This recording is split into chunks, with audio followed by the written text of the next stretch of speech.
Hello, this is Julian with Coffee Reviews, and today we'll be reviewing the Palestina Wash Process Colombia from Moving Coffee Roastery.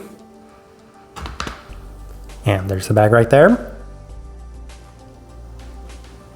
And Moving, based out of Vancouver, British Columbia.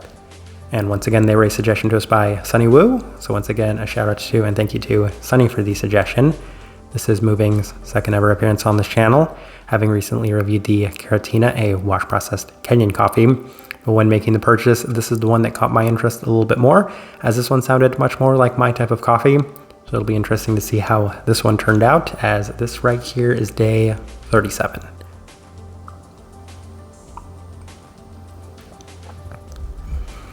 And recipe we went with for this coffee was the same as the previous one, which was a 16:1 water to coffee ratio, brewed at 98 degrees Celsius, about 208 degrees Fahrenheit.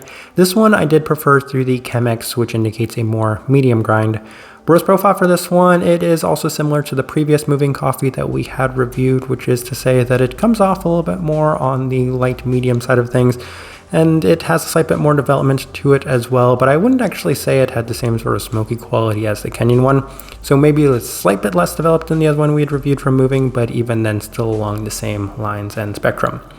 With that out of the way, let's go ahead and start discussing this coffee. Day 14, first impression, and we opted for the Chemex, and once again, the coffee was a little bit more developed and bitter than expected, skewing a little bit more in the direction of the listed grapefruit with a slightly more bitter sense. Okay start, but that's something I noticed once again, is that this coffee skewed a fair bit in the bitter sense, which was interesting to me given that was the experience we had with the Caratina, and now it's kind of fun that I can discuss these coffees side by side, because for me, having both of them be as bitter as they were maybe a little bit more representative of my experiences with this roaster, as opposed to what I might have initially thought was a barista error. That being said, it could have still been a barista error, but it was just kind of interesting to me given that while working with usually 6, 7, 8, 9 coffees at one time, these were the only ones that were coming out that way. So I think that this is just kind of the way that this roaster was working.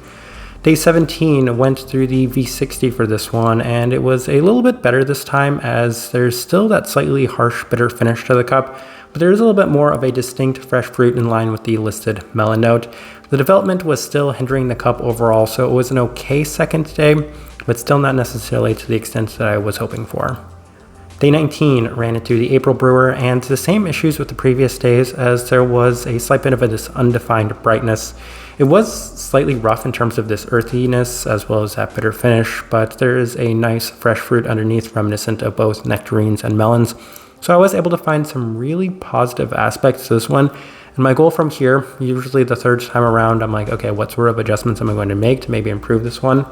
And on day 21, made the first attempt and went back with the V60 with some slightly lower temperatures and a more diluted concentration. And it seems to help the bitterness, but it also seems to have taken away more of the kind of fruit aspects. While they were a little bit more clean with a little less of that bitterness to it, it wasn't quite as pronounced as it had been lingering underneath before.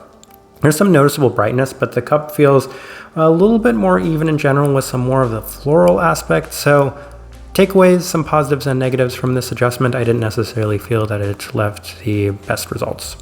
Day 24, back through the Chemex, and the struggles continued as it starts out okay once again, and that seems to be a theme with both the Caratina as well as this Palestina, was that they start out kind of nice, but the way that they cool down weren't necessarily in a direction that I was enjoying, as once again there's a savory bitterness in the finish, and that was consistent with both of these two coffees.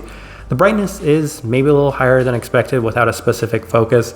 In terms of the flavor profile itself, it does offer a slight fresh melon, but other than that, it remains quite bitter, so it's just been okay. And when I made the adjustments for both these coffees at the same time, really just deciding to go on the opposite side of the spectrum and push the extraction, then once again, I was getting some really nice positive results, as it had been surprisingly the best it had been up to that point on day 27, as there was notably less bitterness and rather a much more delicate floral cup. It was reminiscent of the listed rose tea that they had on here with significantly less of the bitterness. So better all around, and if this is the direction that this coffee was going, then I was willing to settle on this one, even if it was at the cost of maybe some more of the fruit components. Because on day 30, made the same adjustments to the Chemex, and it was yielding significantly better results. Best results I had experienced from either of these two coffees up to this point. and I decided to opt with the Chemex from this point going forward, as there was a slight bit more clarity, a little bit better definition, especially to the listed Roastery. Much more of the sweetness, a more candied sweetness, and a more defined citrus as well. So the entire coffee seems to just round out pretty well, and that reason I decided to stick on that specific recipe with that specific brewer.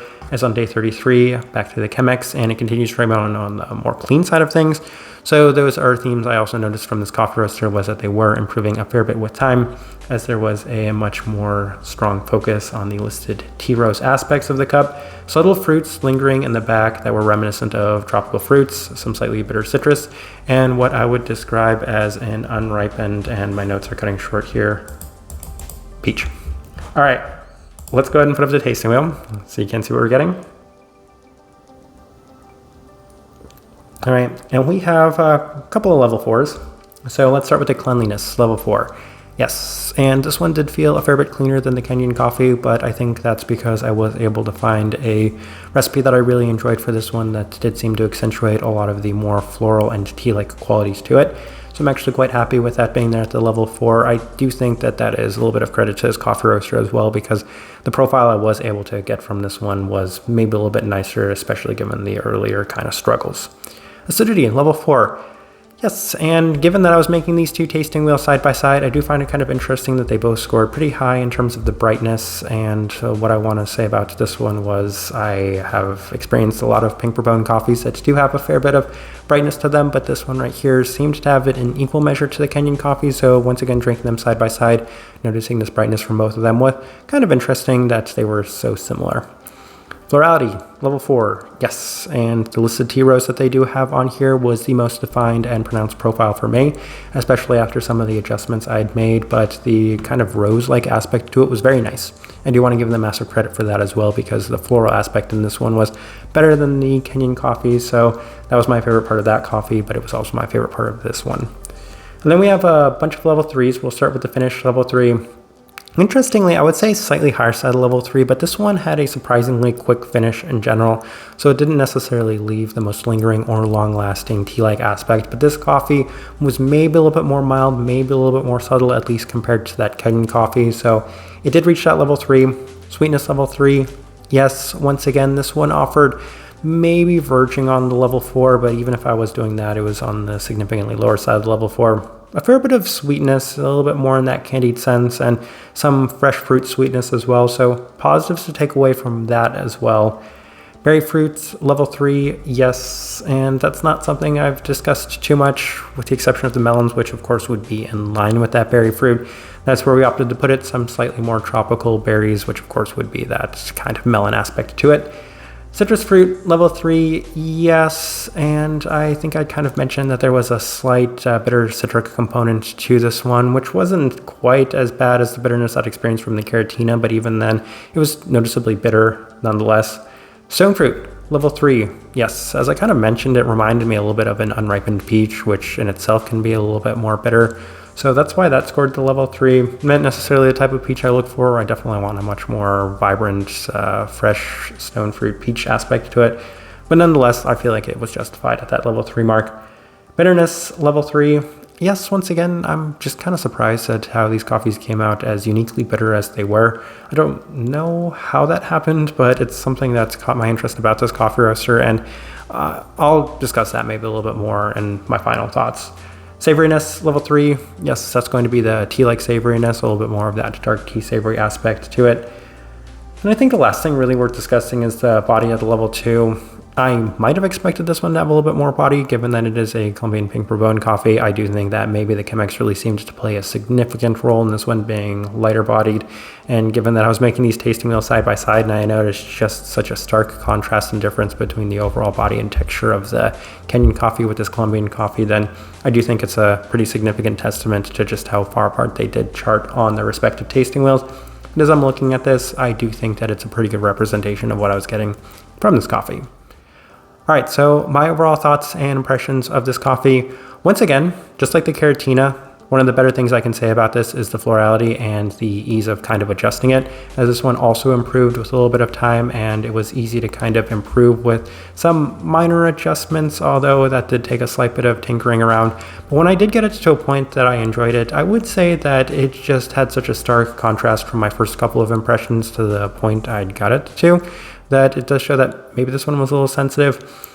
But so what I was mentioning in terms of that bitterness about them is, it, again, could have been barista error. One thing I do want to do is visit their coffee shop and try their coffees in person to see if I get the same sort of experience, because it is interesting to me that of all of the coffees that I brew at the same time, that these were the two that were kind of standing out for having that very unique trade characteristic aspect to them, whereas none of the other ones were. So my first instinct, if something like this would have happened, would have been that there was maybe something wrong with my water, or maybe I was doing something wrong in general, but these were the only two that were having that sort of experience. So I do think that this is the way the coffee just is, so that's a little different for me.